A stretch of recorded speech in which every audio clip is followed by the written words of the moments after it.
Breaking news, JLR investigates with the breaking news. Come on in, everyone. There was a Christmas Eve shooting spree in Oxford, Michigan. And this one's very bad, folks. This one's very, very bad here. An individual that you see right there, he's been arrested, 29-year-old Malik Webb, a individual who was out on parole for previous violence, went on a mass Christmas shooting spree, shooting at multiple people, attempting to carjack an individual, numerous locations, which resulted in the death of a doctor. He shot at a doctor that was with her child, or with a minor with the doctor, 71-year-old Barbara Wolf. This is a very sad case. The sheriff of Oakland County, Michigan speaks. This is the same sheriff that we've been seeing on other shootings that occurred in this general area. The Oxford school shooting, Ethan Crumbley. Remember that splash pad in Rochester Hills, that splash pad mass shooting that happened months back? We covered that. So, this area has had major incidents before in the past, but this guy right here, he's in big trouble with the law. He's charged with 1 count of felony murder, carjacking, 3 counts of assault with the intent to murder, 3 counts of assault with a dangerous weapon, carrying a concealed weapon, firearms charges, and in all he's charged with 19 charges. And he was out on parole when this crime occurred. One of those guys. We have a broken criminal justice system, folks. It is a failure. Criminals continue to get out of prison early or out on parole or probation and continue to reoffend. We talk about this all the time. And the crazy part about this story is the victim that was shot was just trying to help him, where they thought he was needed help because of he made multiple crashes in his vehicle, and we'll talk about that. But let me share a couple news reports with you, and then we'll further discuss. Killer is awaiting charges after police say they went on a violent shooting spree in Oxford. Welcome to CBS News Detroit at 5. I'm Terrence Friday. And I'm Meredith Bruckner. 3 people were shot and 1 person died in the Christmas Eve shooting. Gino Vici joins us from outside the 52nd Courthouse in Rochester with the latest on the investigation and possible charges there. Gino, what can you tell us? Well, I can tell you this right now, that suspect's name has not been released pending that arraignment, but we are told he's facing 2 counts of attempted murder and now 1 count of first-degree murder after Sheriff Michael Bouchard announced one of the 3 victims died from their injuries. Again, 3 people were shot in what the Sheriff's Department is calling a completely random act of violence. Shooting happened on Christmas Eve off Ray Road in Oxford between Lapeer and Oxford Roads. He also mentioned that the suspect has a lengthy criminal record and he will be held responsible for what happened. Now, here's Sheriff Michael Bouchard voicing his frustration about this suspect, who he says is a career criminal. He also says this guy should have been in jail to begin with. In this case, the individual, having been arrested multiple times for weapons offenses, now is in a possession of a weapon and sufficient ammunition that we believe he fired at least 30 shots. He shouldn't have been, in a place to be in possession of a weapon. Just the mere fact he had a gun was against the law. But, now we've got a family, multiple families, reeling from another tragedy. Because I think a breakdown in holding people accountable when they commit crimes with guns. Now, back here live, we're told another one of those shooting victims is listed in critical condition, hanging on for their life. Now, we do expect this suspect will be arraigned right here at the 52nd District Court in Rochester Hills at some time tomorrow. Back to you. Details emerged in the Oxford Christmas Eve shooting. Tonight, the alleged gunman, now identified as Malik Webb from Flint, is facing a slew of charges. This as police reveal more information about the victims. Thank you for joining us tonight. I'm Will Jones. Prosecutors say Malik Webb carried out a senseless rampage in a community that is still healing from the Oxford High School shooting in 2021. Erica Erickson is live with those new details. Erica. Good evening, Will. Well, I can tell you that Webb is charged with 19 counts, including murder. And what police say makes this all even more senseless is that all of those victims, his alleged victims, were trying to help him. The cars that had stopped were seeking to ask if he was okay, and they were rewarded with violence. Called vile and disturbing, the murderous rampage Oakland County deputies say 29-year-old Malik Webb committed Christmas Eve. Webb now charged for taking the life of 71-year-old Dr. Barbara Wolf of Oxford Township, badly injuring her daughter, shooting another man in the arm, and terrorizing another woman. All of them, police say, had offered to help Webb that night. There's no way to understand how somebody can be that violent, that murderous to somebody that's trying to reach out to them on Christmas Eve. I mean, this is a person that shouldn't see the light of day. Oakland County Sheriff Michael Bouchard says Webb had been on his way home to Flint from a Christmas party and randomly ended up in the Oxford area after getting into an accident. Police say he tried to carjack a 39-year-old Oxford woman holding the gun to her head. Then, after driving his car into a ditch on Ray Road and North Oxford Road, at some point fired roughly 30 rounds, killing Wolf and hitting her daughter several times in the upper body. She has some very horrific injuries. She was shot multiple times. Police arresting Webb with the gun in his hand. They say his history of violence goes back a decade. Turns out Webb had recently been released from prison. We appreciate the prosecutor throwing a proverbial book at him. It's overdue, I think, given his criminal history.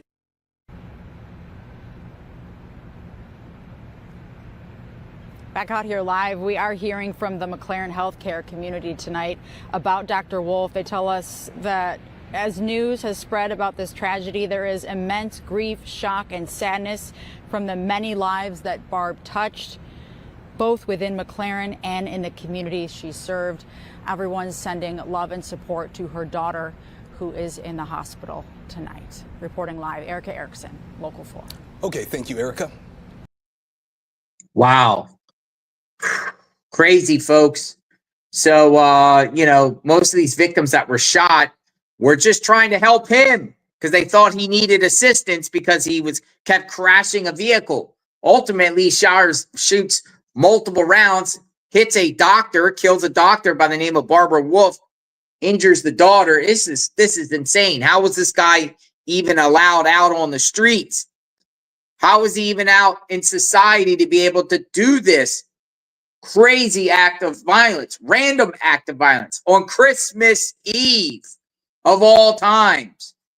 Most people are headed home Christmas Eve, either from Christmas parties, Christmas shopping, going back to their home to spend Christmas Eve with their loved ones. And these good Samaritans on Christmas Eve tried to help him, and he ended up killing them, carjacking, and going on multiple shooting sprees at multiple locations. Oh, throw the book at this guy.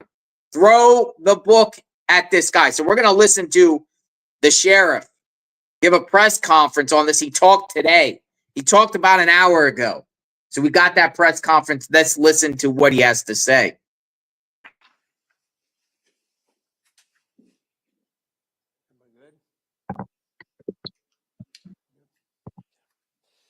Well, thank you for coming. I have the sad distinction of talking to you about another tragedy that has happened in Oakland County and happened in an area that has seen far too much tragedy.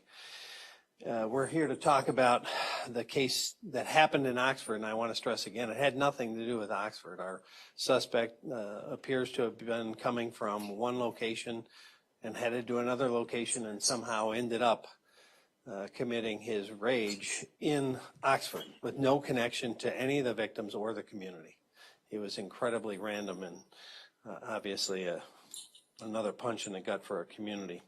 So basically what happened at 18:21 hours, and I'll put slides up for you to look at or copy later.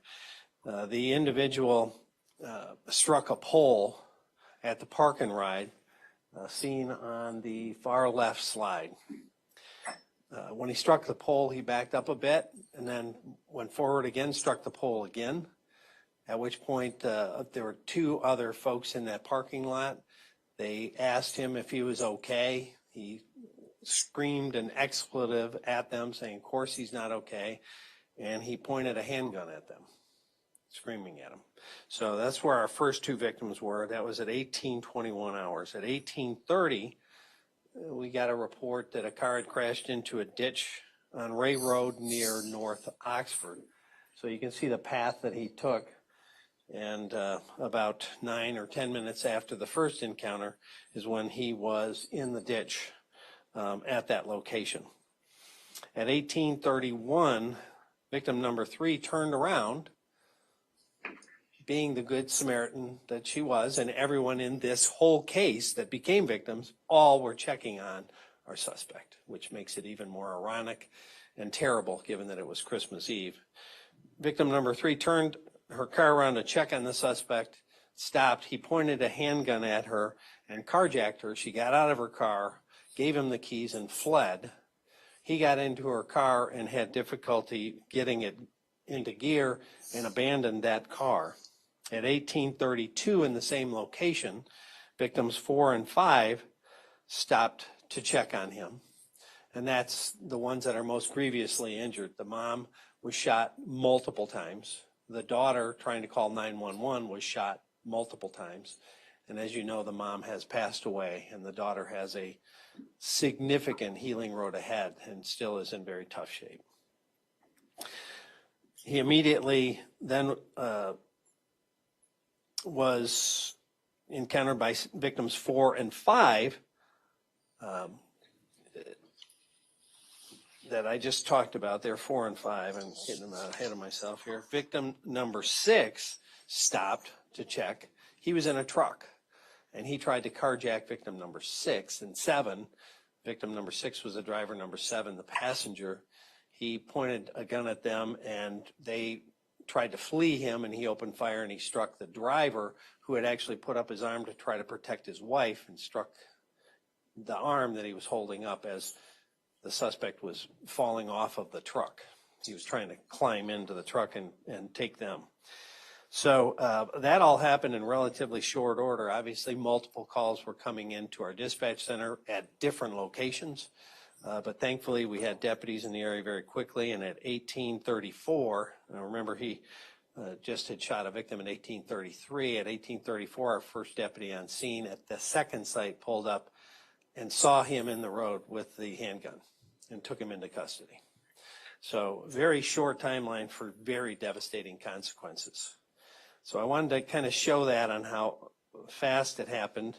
The case, as you know, has already received charges from our prosecutor, and I appreciate her charges on him. I don't believe he should, if convicted, should see the light of day. We recovered over 30 casings at the scene where he was shooting at people from a 9mm handgun with multiple magazines. So it brings me to my next topic, which is what we've talked about recently here. How are people that are violent getting out and committing violent acts on people again and again? With our own Deputy Reckling, you had individuals that had been charged with weapon offenses and other serious charges and were out on the street to murder him. And here we have another case where an individual who had been charged multiple times, in just over 9 years, he's been charged 7 times with weapon offenses, and even charged in prison with a weapon offense, and yet they chose to parole him. He just got paroled in July of this year. Had they not made that choice to let him out, he wouldn't be in a position to shoot people on Christmas Eve. And how do you make a decision to parole somebody if they can't follow rules in prison? How do we expect, when they're not being watched 24/7, they're going to follow rules outside the buildings? That makes it really tough to, again, wrap your head around how we found ourselves here with an individual that was just paroled, had time left to serve on his parole, and yet was out in a position to murder one lady and grievously wound her daughter and wound other people. Shouldn't have happened. Which brings me to, that's the scene. Brings me to this. I've been around a while, and some of you may or may not remember this case, but I had been a police officer for about 13 years, and I felt that the victims of crime were not receiving their due consideration in the criminal justice system. And I left police work after 13 years to go to the legislature. And then Sheriff Nichols called me after the Leslie Allen Williams case.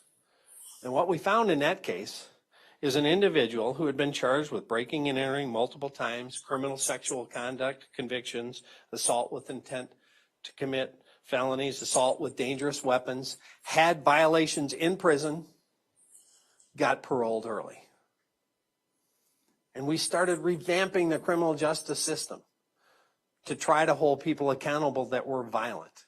And it included many of the things they're trying right now in Lansing to undo. Truth in sentencing, so that a victim would know if somebody's sentenced 3 to 6 years, they're going to serve at least 3. They're trying to undo that now. They've already undone a lot of the things we changed to put accountability into the system for violent offenders.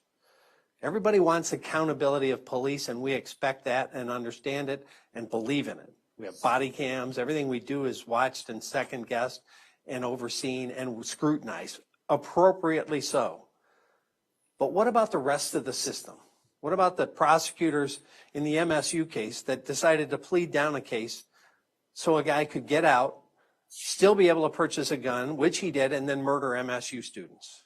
Or judges that let people out with little or no stipulation or bond, and they have a violent history.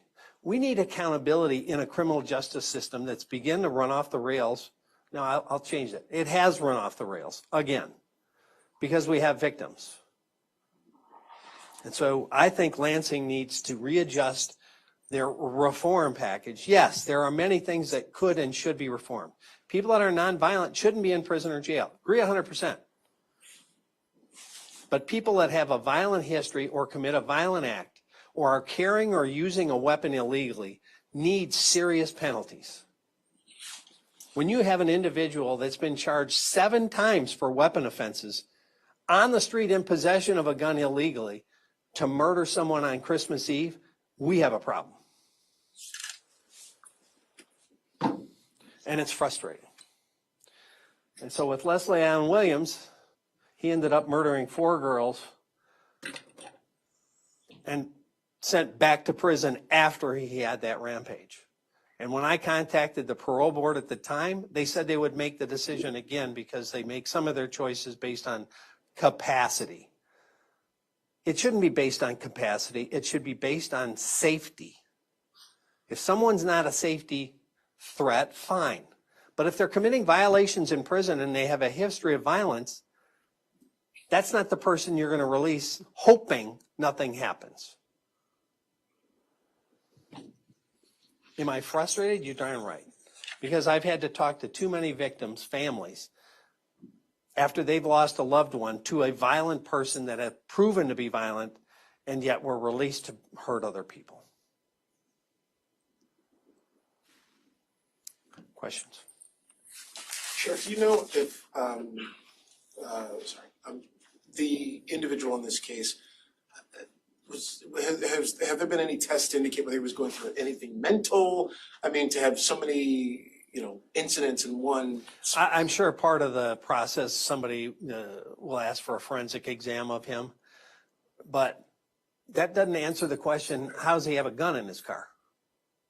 How did he get access to a gun? And certainly ignores the question: why was he out? He committed a weapons offense in prison, and they still paroled him. When did he get out, Sheriff? He got out July of this year. Sheriff, you're asking for a reform. What would that reform look like for you? It would look like to put the brakes on the stuff they're trying to undo and go back and make a scalpel criminal justice reform that does go after nonviolent offenders.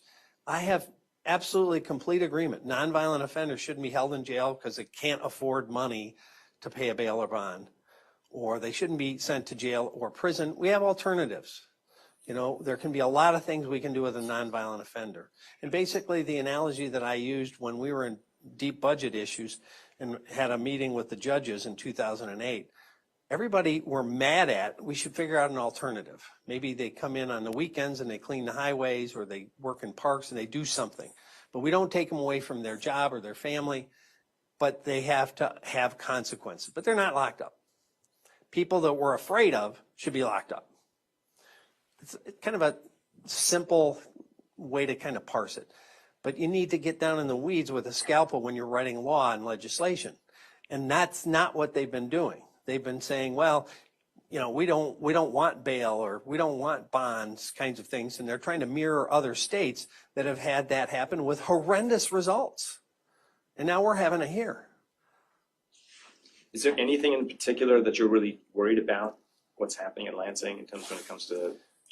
They've seemed to adopted the focus again that it's based on how many people are in prison, not the threat to public safety.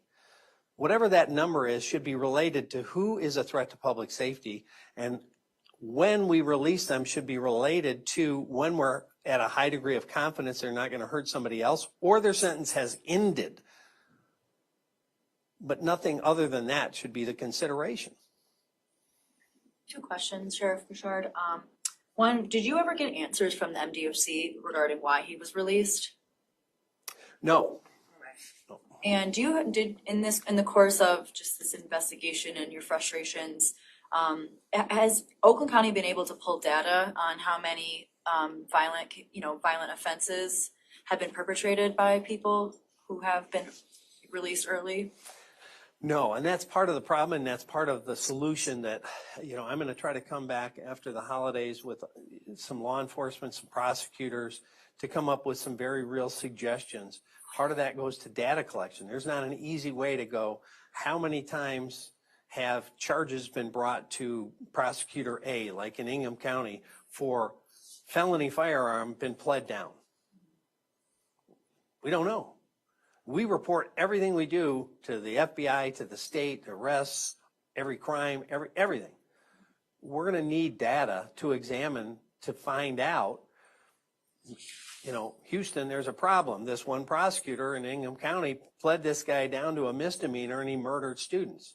How many others are ticking time bombs out there? We don't know, because there's not a database or a data requirement that will show that. Yes. Sheriff, have you had any conversations with any incoming leadership for the next legislative session? Do you think you may be able to work with some of the new House members or Senate members on some of these reforms?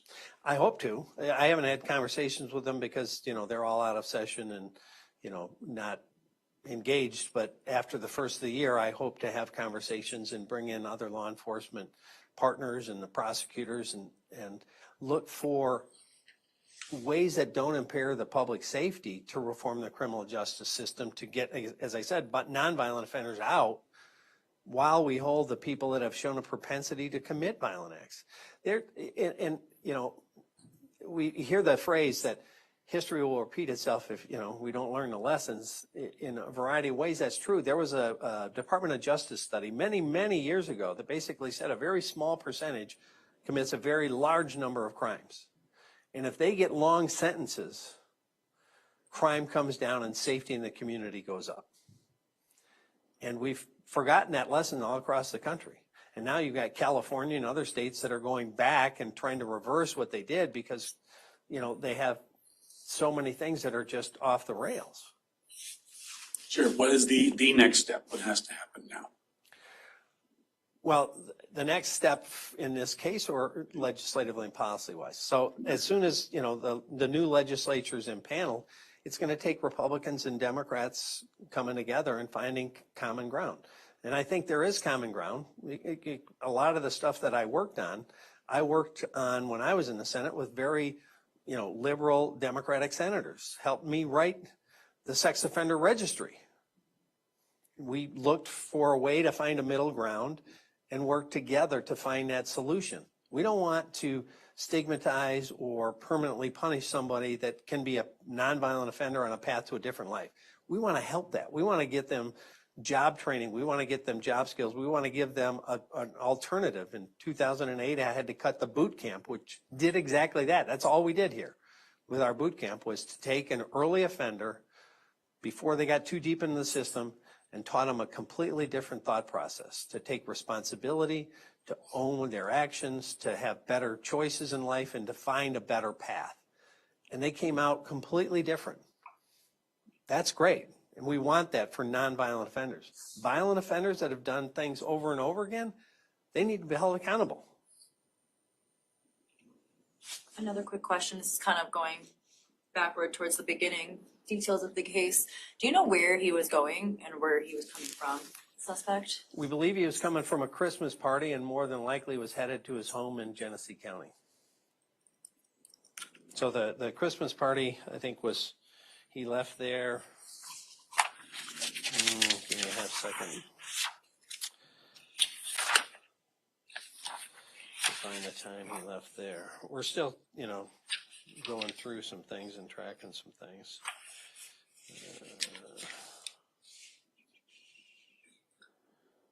He went to a Christmas party in Oakland County at 1400 hours, which is 2 o'clock. And then at some point he left that party, and then the events started, as I said. Where was the Christmas party? Was it in Oxford or no? No, it was actually in Rochester, the Rochester area. Is there any toxicology on him at all? Yeah, I mean, we're gonna, do all the checks and kind of figure out what, because some people said they thought he smelled of alcohol. Whatever the case may be, we're gonna dot all the I's and cross the T's so that, all of those facts get learned. And so a tox screen will probably take a number of weeks at best, typically. But we did do a blood draw on him. Sheriff, so I just want to confirm, does the county not have data on how many people are living in the county who may have committed violent crime felonies in the past? And if so, if we don't, how do we ensure to the people living here in this county safety when random acts of violence could occur like this? Well, he didn't even live in this county. And the person responsible for the splash pad shooting didn't live in this county. And they both were random locations they had nothing to do with. So collecting the data of how many are in a county doesn't necessarily answer all of our questions. Our questions go to how were they charged, were they pled down, and when did they get out, and was there a predictability of behavior after? And do you know the percent of times that the sheriff's office, police officers here in Oakland County respond to a violent crime and the person committing that felony was a repeat offender? It's pretty high. That's what I'm saying. Even studies going back 20, 30 years, a small group of people commit a very large percentage of the crime. And you assume that if it is their first time, that there's a high likelihood that they will commit another violent crime again? If they're committing something very violent with a handgun, they've crossed a threshold typically. Usually a nonviolent offender, somebody that maybe is in a tough spot in their life and decides they need some money or resources for whatever reason, they may try a larceny from auto or some kind of property crime. It's just not a first thought to go get a gun illegally and then commit an armed robbery and shoot people. That's usually not the first step out the door. The same way with sex offenders. Typically they start in small ways and they progress.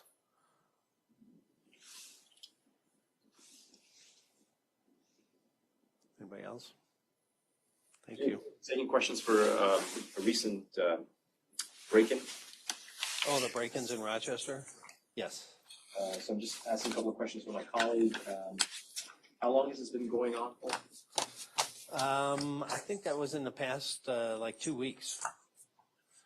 Some of them hadn't had as specific a description of the individual, and then as they began to do plot mapping and some intelligence work on some of the crimes that they had seen or attempts, they put it all together and realized it's the same person, more than likely, in a host of things that had happened both in attempts and actual burglaries. Now, is this separate from the transnational gang? Yes, very separate.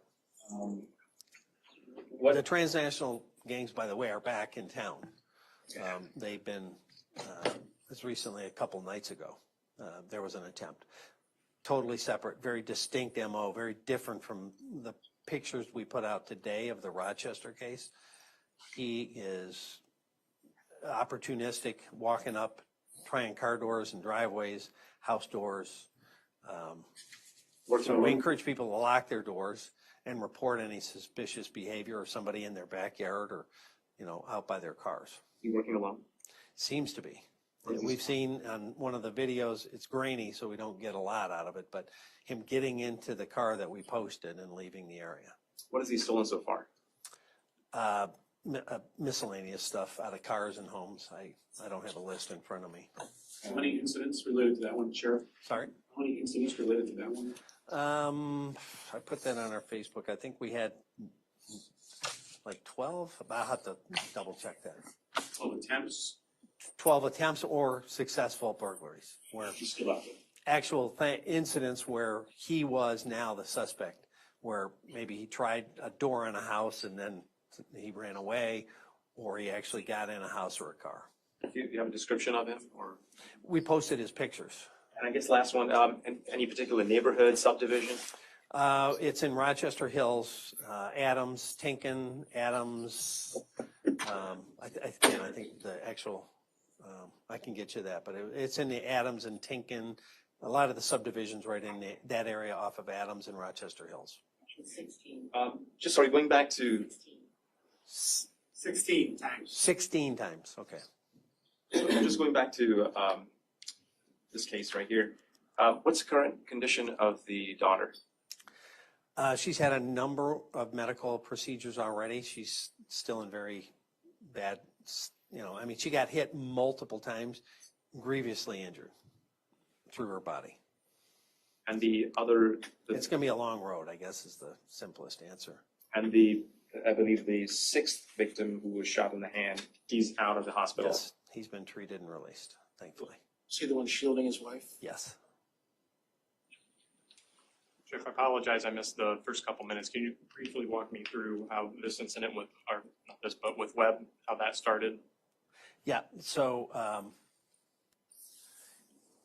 on the picture on the left is a park and ride. And then the map on the right shows at the upper left of the map on the right, the path he probably took. Obviously, we don't know for sure because we didn't get a call until the second location, but that's the probable path. And did you need the timelines and all that? Yeah, please. Okay. I can get my notes here.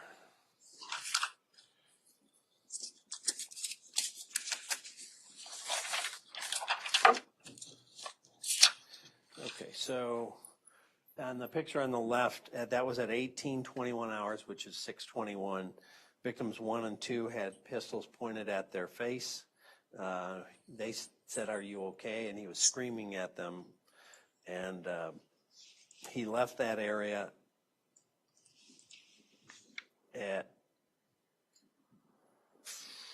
let's see, he crashed into the ditch in the second location at 18:30, which is about 6:30.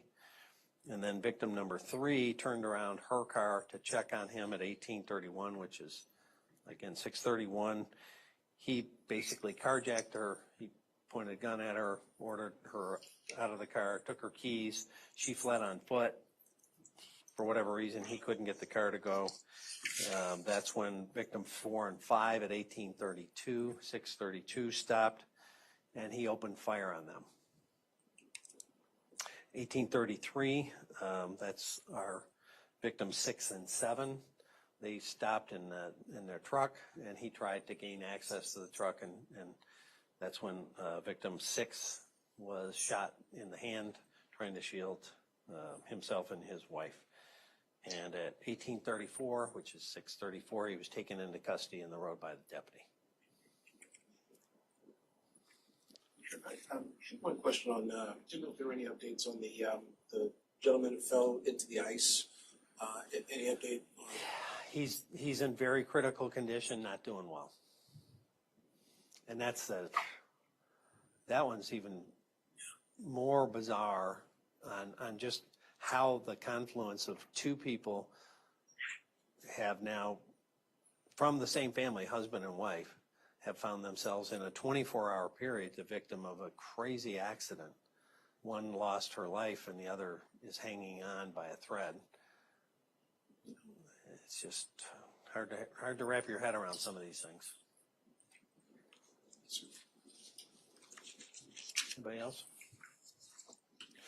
Well, let's hope for a calm new year. Thank you. Let's hope for a calm new year. That's what the sheriff said. So he's calling out the parole board for letting this habitual offender out. I think it's just important to get this out there because, you know, these are good Samaritans that actually were victimized here. They were just thinking that this guy was in trouble, this guy needed some help, and look what happened. As being a good Samaritan, you end up dying. He acts, you know, he goes on these shooting sprees, which is even more crazy. You know, it almost makes you, again, not want to help anymore, because sometimes when you help, you're asking for trouble. So I feel really bad for this doctor who lost her life. She was a doctor, Dr. Barbara Wolf, 71. Guy was out on parole in July. Where's this probation officer? I wonder if the parole board will get sued over this or reforms. A couple witnesses spoke first, folks. I'm going to share a couple of these clips of these witnesses that were around the scene. Tonight, with the Oxford community still reeling from a deadly shooting on Christmas Eve. Thank you so much for joining us for 7 News Detroit at 6. I'm Mike Duffy. And I'm Whitney Burney. Tonight, we've learned that this may have all started with a good deed, but it ended with 3 people shot, including one woman who later died from her injuries.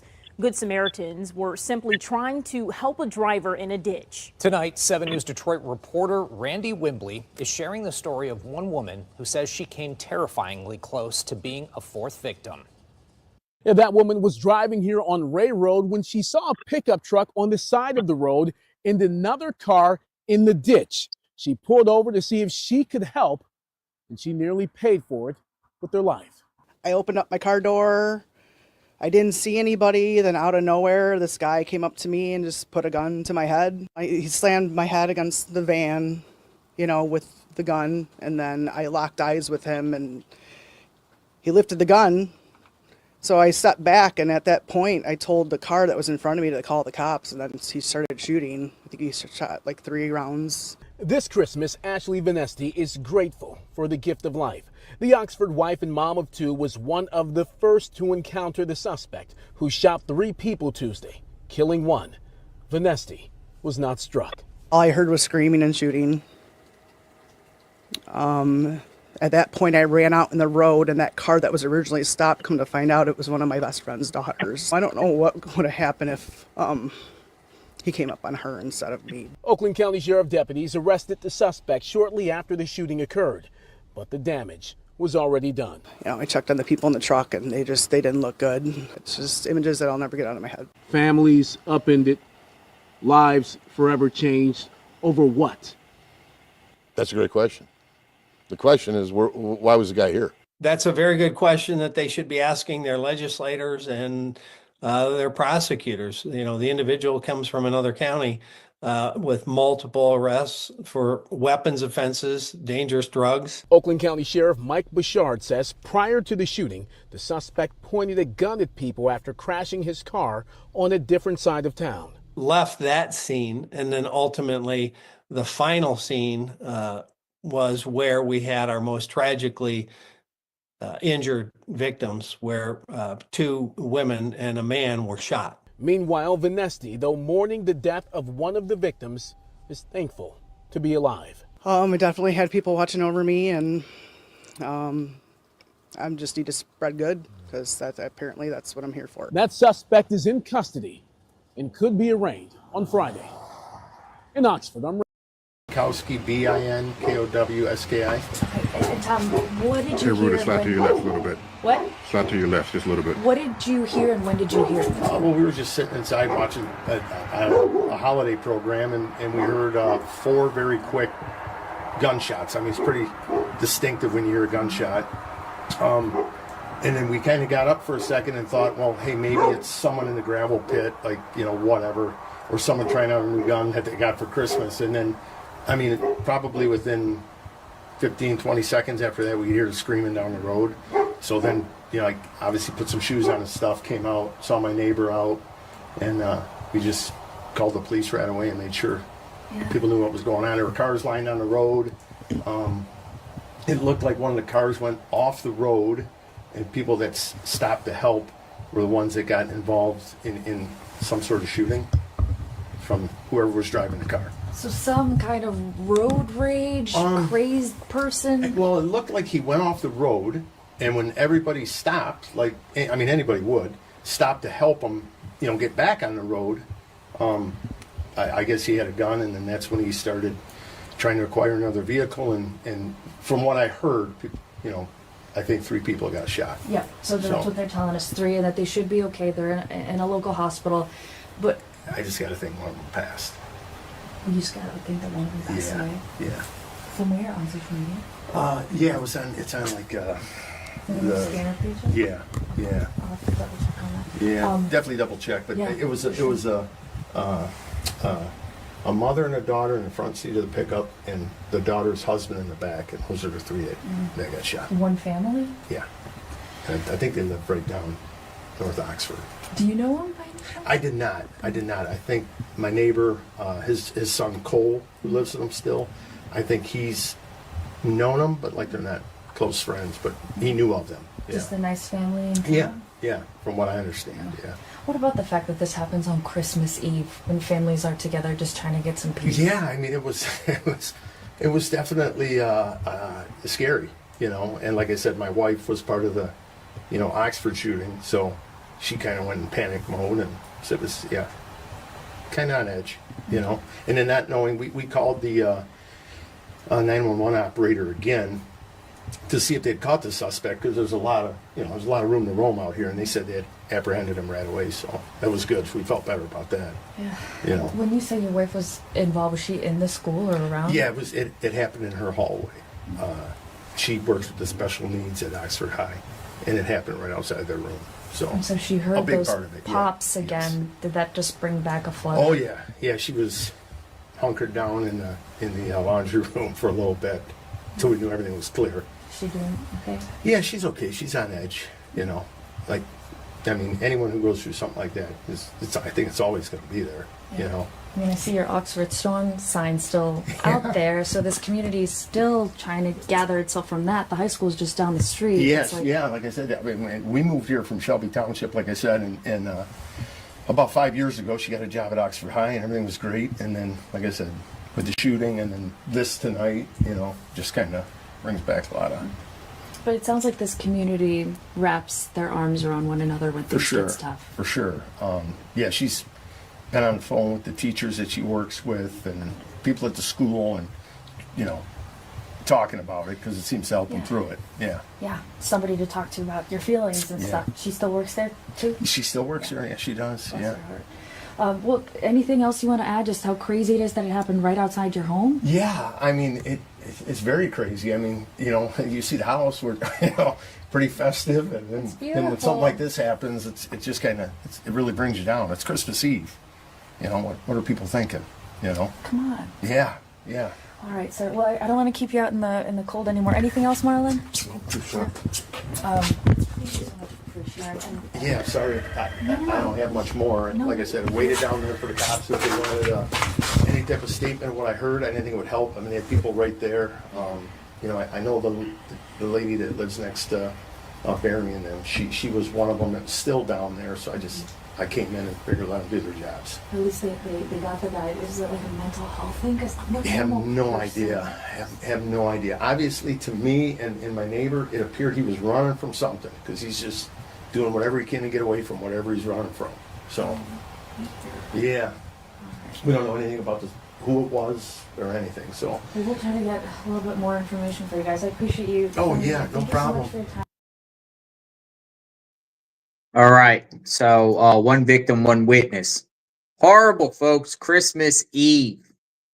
So the guy you see there, he's going to be facing a lot of time in prison, most likely the rest of his life. Malik Letroy Webb, 29 years old, habitual offender. We're praying for the family of Barbara Wolf. We're praying for everyone else involved. That's all I have for this evening. So stay safe out there. Be mindful.